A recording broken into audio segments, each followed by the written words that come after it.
Hola, bienvenidos y gracias por acompañarnos en este webinar sobre préstamos hipotecarios. Comprar una propiedad es una gran decisión y contar con el apoyo adecuado en el financiamiento puede marcar la diferencia. Hoy nos acompaña César Maraver, un experto reconocido en ofrecer soluciones hipotecarias personalizadas. Mi colega Ana Iris Águila y mi persona, Laura Legiani, quienes compartimos nuestra visión de excelencia y enfoque en la necesidad del cliente. Si están considerando un préstamo o desean explorar sus opciones, estamos aquí para guiarlos en cada paso. Comencemos. A ver, Ana Iris. Hola, muy buenas tardes. Muchas gracias por acompañarnos. Y quisiera comenzar con esta pregunta, César. Desde tu experiencia, ¿cuáles son los requisitos, digamos, los fundamentales que vamos a tener en cuenta para un nuevo comprador y para cualquier comprador en general, ¿no? Para hacer una precalificación. Claro que sí, buenas noches, ¿cómo están? Un gusto compartir con ustedes, tanto Laura como Ana. Miren, si hablamos de un cliente local, los requisitos son bastante elementales. Si la persona declara sus impuestos por W2, vamos a necesitar sus pay stubs, ¿verdad? De los últimos 30 días, los W2 del año, de los 2 últimos años, una copia de su identificación, ¿verdad? Y con eso podemos avanzar en una precalificación. Si la persona es self-employed y declara por 1099 o lo que se llama Schedule C, allí vamos a necesitar ver sus dos últimos declaraciones de impuestos, sus dos últimos taxes, dependiendo si declara a título personal o a través de la corporación. Necesitaríamos ambos si fuese necesario. Esos son los elementos iniciales. Luego, la intención del banco es conocer cuál es el historial tanto de empleo como vivienda de esa persona de los últimos años, de los últimos 2 años. Así podemos de alguna manera resumir cuáles son esas cosas puntuales que nos permiten analizar ese cliente y preaprobarlo. Perfecto. A partir de esa pregunta, te tengo otra preguntita. ¿Cuánto va a poder saber un cliente que puede tener como préstamo para la compra de una propiedad? Es una excelente pregunta. Fíjate, nosotros, Ana Iris, como banco, vemos 3 elementos fundamentales. 1, el credit score. 2, cuál es su fuente de ingresos, ¿verdad? De dónde proviene. Y 3, cuáles son los ahorros que esa persona tiene para gastos de cierre e inicial.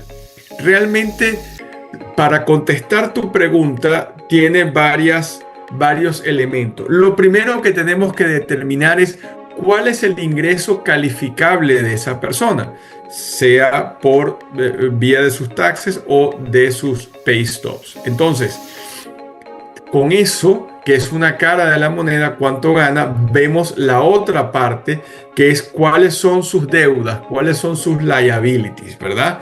Entonces, para poder determinar la capacidad de endeudamiento de una persona, vemos cuál es su ingreso calificable y a ese ingreso calificable debemos deducirle sus deudas corrientes. ¿Qué son las deudas corrientes? Lo que debe tarjeta de crédito, en lease de carro, en préstamos personales, en préstamos estudiantiles. Entonces, para resumirte eso, si una persona tiene un ingreso calificable, ¿verdad?, para hipoteca de $5,000, de eso podemos utilizar, en el caso para simplificar de un préstamo convencional, la mitad de ese ingreso calificable, es decir, $2,500, la mitad. Y si esa persona no tiene ningún tipo de deuda, esos $2,500 es el dinero que tiene esa persona disponible para aplicar a una hipoteca. Súper. Mira, César, ¿y qué tipo de préstamos ofrecen ustedes? Mira, nosotros como Banco Nacional que prestamos los 50 estados, ofrecemos todos los Qualified Mortgages. ¿Qué son los Qualified Mortgages? Son los préstamos convencionales, los préstamos FHA, los préstamos para veteranos, los préstamos para zonas rurales como USDA. Pero también tenemos toda la otra gama de productos que son los non-QM, los Non-Qualified Mortgages, que son básicamente una forma alternativa para determinar el ingreso calificable de la persona que va a comprar su casa, ¿verdad? Y allí tenemos toda la familia de lo que son los bank statements, los profit and loss y muchas otras variables, incluyendo la de clientes internacionales. Es decir, tenemos todos los tipos de préstamos o la mayoría de los préstamos disponibles en el mercado. Interesante, súper. Interesante, sí, definitivamente. Y vamos a un tema bien polémico. La tasa de interés actual y cómo puede cambiar en la compra de una nueva propiedad. Mira, la tasa de interés es, como tú lo dices, un tema muy polémico. Las tasas han venido aumentando paradójicamente, desde que la Fed empezó a bajar las tasas. Cuando se habla de una tasa de mercado, se habla de una tasa promedio, una tasa que puede estar en los 7 bajitos, en el 6,99, pero eso va a depender de muchísimos elementos. Es imposible poder ofrecer una tasa a un cliente sin hacer un análisis de sus ingresos, de su credit score, de los ahorros que tiene destinado, porque esa tasa se va a ver influenciada por distintas razones, ¿verdad? Y es un conjunto de ellas que luego que hacemos un análisis y una precalificación podemos determinar esa tasa. Entonces no es para todo el mundo lo mismo. No, en lo absoluto. Dos personas idénticas, con el mismo empleo, con las mismas condiciones, acceden a tasas diferentes, porque también hay otros elementos, Laura, que tenemos que tomar en cuenta. No es lo mismo la tasa, ¿verdad?, para un préstamo FHA que para un préstamo convencional, que para un préstamo de bank statement. No es lo mismo la tasa para el mismo valor de la propiedad. No es lo mismo para un condo que para un single family home. No es lo mismo una tasa para una vivienda de inversión de rentas cortas que de rentas largas. Es decir, es algo realmente bien atomizado. Por eso es imposible y además contraproducente decirle a una persona una tasa de interés así sea referencial, porque puede confundirla, y la verdad es que necesitamos analizar su situación en particular para poder hablar en detalle. Claro. ¿Y cómo hace un cliente para calcular el pago inicial cuando va a cerrar la propiedad? O sea, un down payment. ¿Cómo se calcula eso? Correcto. Bueno, un down payment, dependiendo del tipo de préstamo, hay down payment mínimos. Por ejemplo, un préstamo convencional puede dar entre 3 a 5% de inicial. Para un préstamo FHA, un 3,5%. Hay préstamos como los préstamos para veteranos, donde puedes entrar con 0 down payment, igual que para préstamos rurales. Ya cuando hablamos de préstamos non-QM, que son préstamos no convencionales, un préstamo, por ejemplo, de bank statement, comienzas con un 10% inicial. Si es una propiedad de inversión, comienzas con un 20%. Es decir, los montos mínimos van a depender del tipo de préstamo a la cual la persona está aplicando. Pero en términos generales, lo más común, inicial mínima para un préstamo FHA, 3,5%. Inicial mínima para un préstamo convencional, desde el 3%, dependiendo de unas condiciones particulares, y normalmente el 5%. Obviamente, para una vivienda principal, mientras tú des un down payment superior, ¿verdad? Si das el 20% de inicial en un préstamo convencional, vas a tener la ventaja de no tener que pagar lo que se llama el PMI, el Private Mortgage Insurance, que es el seguro de hipoteca que la persona paga cuando da una inicial menor al 20%. Claro, claro. Correcto.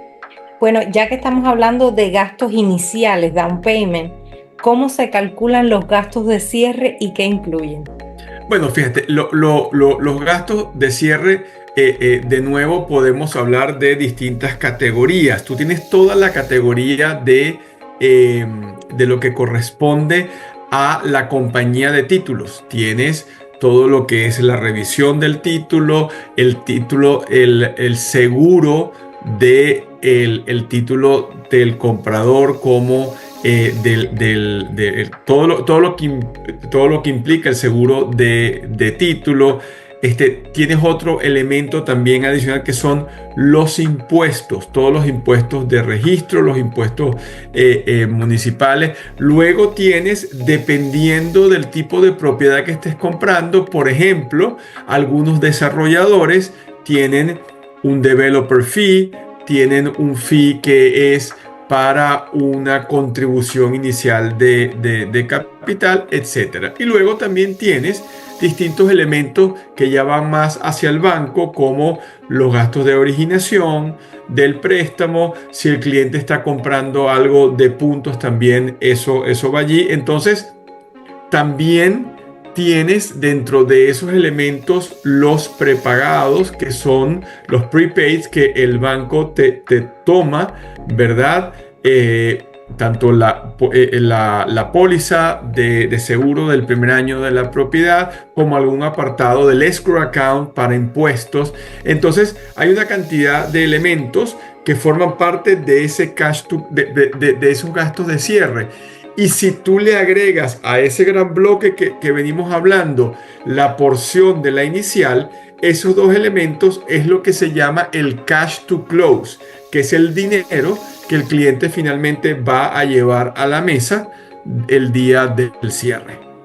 Para tener una idea un poquito más concreta, César, pudiéramos estar hablando de qué por ciento aproximadamente, para tener una idea. Mira, un 3% más o menos del valor de la transacción. Esos serían los gastos de cierre. Para un préstamo FHA, un préstamo convencional, estamos más o menos en ese valor estimado. Pero es un 3% más que el down payment del que estamos hablando. Claro, sí. Es agregado.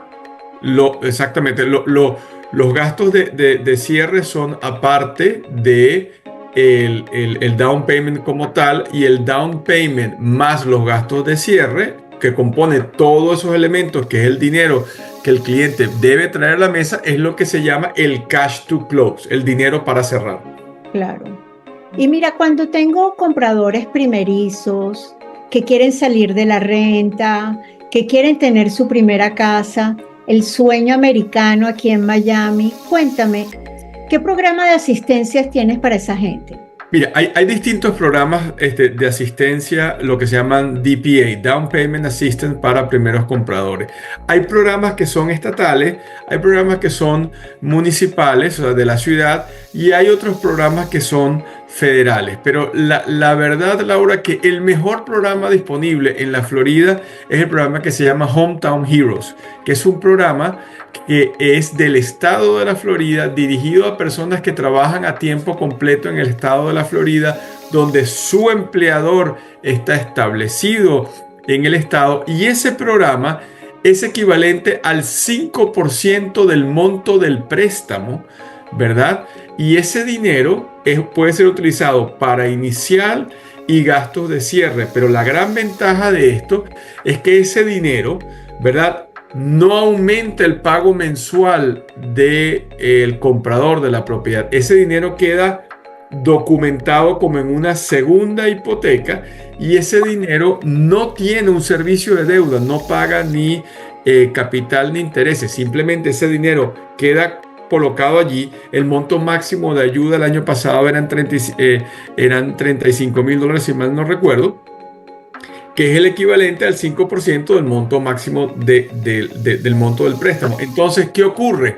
Que ese dinero queda como congelado en una hipoteca de segundo grado, sin servicio de deuda, sin pagos mensuales, y la persona devuelve ese dinero al fondo del estado de la Florida cuando vende su casa, la refinancia o deja de ser su vivienda principal. Hay muchos programas, ¿verdad? Pero ese definitivamente es el programa más completo, el programa que todo el mundo espera en la Florida, que normalmente comienza a principios del mes de julio y son montos aproximadamente de 100 a 200 millones. Los últimos 2 años, esos fondos se han agotado en las primeras 6 semanas. Por eso es que es tan importante a todos esos primeros compradores tener esa conversación, prepararlos, ¿verdad? Y estar listos para tan pronto comience ese programa y se abre, someter y reservar los fondos de ese programa. Claro. Muy importante. Interesante poder educar a nuestros clientes Definitivamente. con ese privilegio. Así es. Exactamente. Ya que estamos hablando de down payment, gastos de cierre, ¿qué vamos a tener en cuenta a la hora del pago mensual de la hipoteca? Fíjate, eso también es una pregunta muy importante porque toda persona que va a comprar una propiedad, además de cumplir el primer paso, que es trabajar con un agente inmobiliario profesional y capacitado como ustedes, que los puede guiar, que los puede acompañar en el proceso, es muy importante que esa persona tenga un presupuesto y entienda cuáles son los compromisos que va a tener al comprar una propiedad, porque definitivamente, como tú decías, Laura, ese anhelo de dejar de pagar renta y comprar una propiedad, todo eso es fundamental dentro de un plan que conjuntamente ustedes y nosotros los apoyamos a realizar. Entonces, ¿qué elementos debes tomar en cuenta? Obviamente tu pago, ¿verdad?, de capital más intereses, que va a ser normalmente un monto fijo porque son tasas fijas a 30 años. Luego vas a tener el elemento de los property taxes, que pueden variar una vez al año. También vas a tener el otro elemento, que es el seguro de la propiedad, lo que se llama el hazard insurance. Luego, si distes una inicial menor al 20%, vas a tener también dentro del componente de tu pago el seguro de hipoteca. Y luego, dependiendo qué tipo de propiedad, si tiene o no tiene una asociación, pues vas a tener un pago adicional. Luego, dependiendo de si es una propiedad nueva, puedes tener algún CDD, pero en términos generales vas a tener capital más intereses, que es un monto fijo. Vas a tener seguro de la propiedad, que puede variar ese valor una vez al año. Los impuestos, ¿verdad? Los property taxes. Y luego, si tienes algún tipo de asociación, pues ese pago también lo vas a tener incluido y puede variar, además del seguro de hipoteca. Hay que tomar en cuenta esos 5 elementos allí para poder calcular el pago mensual de la propiedad. Y para eso tenemos nosotros una aplicación donde el cliente, conjuntamente con ustedes, la baja y puede hacer distintos escenarios, ¿verdad? Porque, como ustedes saben, cada propiedad tiene unos impuestos particulares, un seguro particular y una asociación en particular. Por supuesto. Y los taxes, tal vez no el primer año, pero a partir del segundo, es los taxes del valor que la persona compró la propiedad, no el valor inicial de los impuestos.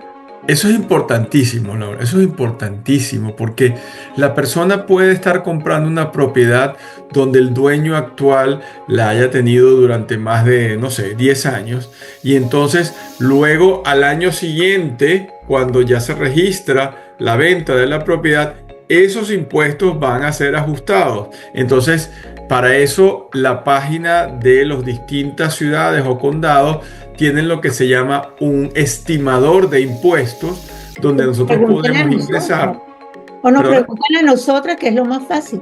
Absolutamente. Y ustedes pueden asesorarlo con eso, porque ¿cuál es el objetivo de nosotros como equipo? Hacer la transacción lo más predecible posible, para que esa persona que está comprando su propiedad, y muchas veces su primera propiedad, tenga toda la información que necesita de lo que implica esta transacción. Y el proceso de aprobación, desde el momento que tenemos, para mandar una oferta necesito una preaprobación de parte de ustedes. Sí. Después, desde el momento que yo pongo una oferta en nombre de mi cliente, hasta el día del cierre. Sí. ¿Cuál es el tiempo estimado, o yo no diría estimado, sino recomendado, Sí. para que Para el una cliente pueda preaprobación, tener su casa. para una preaprobación es un proceso rápido de 24 a 48 horas si tenemos toda la información. Si recibimos del cliente la información completa, puede ser hasta dentro del mismo día, puede recibir ya una carta de preaprobación. Y vamos a asumir que tenemos todos los elementos y sometemos el préstamo. Al día siguiente, desde el momento que sometemos al préstamo hasta el momento de cierre máximo son 30 días, dependiendo qué son los elementos que pueden retrasar ese proceso y hacerlo más cercano al día 30 que al día 15. Por ejemplo, que esté comprando un condominio. Entonces el condominio requiere algún elemento adicional de un condo questionnaire, de alguna revisión del el seguro del condominio, etc. Pero si es un single family home, que es algo que solamente depende de el vendedor y el comprador, pues normalmente ese proceso se reduce a menos de 30 días. Ok, perfecto. Perfecto. Partiendo de otra pregunta bien polémica, ¿cuál va a ser el requisito de crédito mínimo para entrar en una precalificación de compra de propiedad? Mira, la verdad es que mientras más alto sea el score de crédito, el cliente va a tener, el comprador va a tener, perdón, mejores condiciones. Ahora, si hablamos de mínimos, hablamos de 580 para un préstamo FHA, hablamos de 580 también para un préstamo de veteranos o USDA, hablamos de 620 para un cliente convencional, y ya luego cuando vamos a toda esa gama de productos que no son convencionales, yo diría que 680 es un score de inicio. Pero te repito, a todas esas personas, tus clientes y los que los están escuchando, mientras más alto el credit score va a ser mucho mejor, y en los préstamos convencionales tiene obviamente una incidencia. Mientras más alto sea tu credit score, más bajo va a ser el mortgage insurance de un préstamo convencional si das menos del 20%. También está asociado lo que es el puntaje crediticio a la tasa de interés que vamos a adquirir como nuevo comprador. Definitivamente, mientras más alta sea el credit score, pues el cliente tendrá acceso a una tasa mejor. Y te hago un breve paréntesis, Anairis. ¿Qué mide el credit score? El credit score no mide la riqueza de la persona. El credit score lo que mide es qué tan buen pagador es la persona. Si la persona no tiene un collection, si la persona no tiene pagos retrasados, si la persona con una hipoteca previa lo pagó de manera puntual. Eso es realmente lo que mide el credit score. Antes estabas hablando del seguro de hipotecas. Uh-huh. Y me quedé con la duda porque dijiste que si el comprador paga más del 20%, no tiene que pagar el premium de la hipoteca, ¿cierto? El seguro. Así es. Ok, si digamos esa persona paga hasta el 20% su hipoteca, ok, va pagando mensualmente y llega al 20% de la hipoteca, ¿le quitan el seguro en los próximos meses o años? En un préstamo convencional envía una carta al banco, el banco verifica y ese pago es eliminado. Además, otra opción es que tú tengas una revalorización importante de esa propiedad. El banco puede hacer un avalúo y puede determinar que en base al nuevo valor o el valor actual de la propiedad, tu deuda es menor. O sea que tú ya superaste ese 20% y también puede ser eliminada. En el caso de FHA, tiene otras reglas totalmente diferentes. Normalmente el valor del seguro de hipoteca es a lo largo de la vida del préstamo. Ok. Y si mi cliente se ganó el loto y quiere pagar su préstamo antes de tiempo, Excelente pregunta, Laura. Fíjate que para una vivienda principal no hay ningún tipo de limitación para pago anticipado. Yo puedo pagar mi hipoteca el primer año porque me gané la lotería o porque simplemente no quiero esa deuda, etc. Eso ya depende de la capacidad financiera de la persona y del perfil de esa persona. no hay ningún tipo de restricciones de pago anticipado ni penalizaciones para viviendas principales, préstamos convencionales o FHA. Y si no son propiedades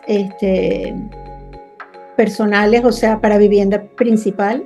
Si son una propiedad de inversión, normalmente las propiedades de inversión, y obviamente los préstamos para clientes internacionales, normalmente tienen una penalidad por pago anticipado que puede ser durante los primeros 3 a 5 años, como también nosotros ofrecemos opciones sin penalidad de pago anticipado. Eso va a depender un poco de las opciones que estén disponibles en el mercado para ese cliente y del perfil que tenga ese cliente. Muchos clientes internacionales me dicen, yo quiero tener la libertad de pagar esto tan pronto yo quiera, entonces le ofrecemos una opción donde no tenga una penalidad de pago anticipado. Pero normalmente los préstamos de inversión tienen una penalidad de pago anticipado los primeros 3 años, máximo los primeros 5 años. Perfecto. Pero eso no quiere decir que no puedas hacer abonos adicionales a capital. Sí los puedes hacer, pero con un techo, con una limitación. Ah, ok. En todo caso, siempre tienen que hablar contigo para estar seguros de cuál es el techo y que revisemos cuáles son los lineamientos del producto que está tomando. Sí. Perfecto. Muy buena pregunta y muy buena respuesta también a tenerla en cuenta pero básicamente todo esto de lo que hemos hablado hoy ha sido para clientes locales, nacionales de acá de los Estados Unidos, ¿no? Y Laura, ¿tienes alguna otra pregunta? No, creo que... César, ¿algo más que nos quieras aportar desde tu experiencia? Mira, yo quiero resaltar lo que dije anteriormente, la importancia de la asesoría de un agente inmobiliario para un cliente. Hay clientes que piensan que pueden ir solos a una transacción y hay tantos elementos de contrato, de negociación, de revisión que van a traducirse en la protección de los intereses de ese comprador que solo ustedes, ¿verdad? Y nosotros como equipo trabajando en conjunto, ¿verdad? Va a ser en provecho de ese comprador. Mi trabajo es generar toda la información necesaria para que sus compradores puedan tomar una decisión bien sustentada. Ese es el objetivo de mi trabajo y recordarles que esto no tiene ningún pago anticipado ni nada por el estilo. Esto es algo que hacemos, acompañamos y llevamos desde el principio de la transacción hasta la mesa de cierre a todas las personas que atendemos en el equipo. Maravilloso. Bueno, pues si no hay nada más que acotar, muchísimas gracias. Gracias por acompañarnos, Laura, César. Sabemos a todas las personas que puedan a futuro estar viendo esta grabación. Nosotros somos un equipo de agentes inmobiliarios, tenemos nuestro equipo de lender, contadores, abogados, toda la persona que nos pueda ayudar en un proceso de compra de una propiedad. Así que si estás buscando tanto ser primer comprador como inversionista, tu segunda propiedad, propiedad de inversión, con muchísimo gusto estamos para ayudarles y asesorarles en el proceso. Así que sin más, muchas gracias. Gracias. Gracias a ustedes, de verdad, muchas gracias a los dos por acompañarme. Y ustedes, nuestros clientes, marquen abajo, está nuestra información, por favor, no duden en llamar. Hasta la próxima. Chao, hasta la próxima, gracias.